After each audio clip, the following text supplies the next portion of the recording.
తెలంగాణలో కాంగ్రెస్ అధికారంలోకి వచ్చిన తర్వాతే భూమి రేట్లు ఘోరంగా పడిపోయాయన్నారు మాజీ మంత్రి హరీష్ రావు.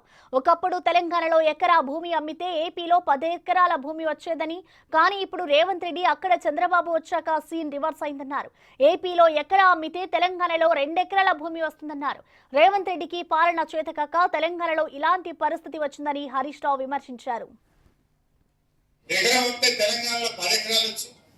కానీ 10 ఏళ్ల కేసీఆర్ ముఖ్యమంత్రి అయినాక ఇప్పుడు తెలంగాణలో ఎకరం అమ్మితే ఆంధ్రలో 10 ఎకరాలు వస్తుంది అని ఎవరన్నారు చూసింది అందరు.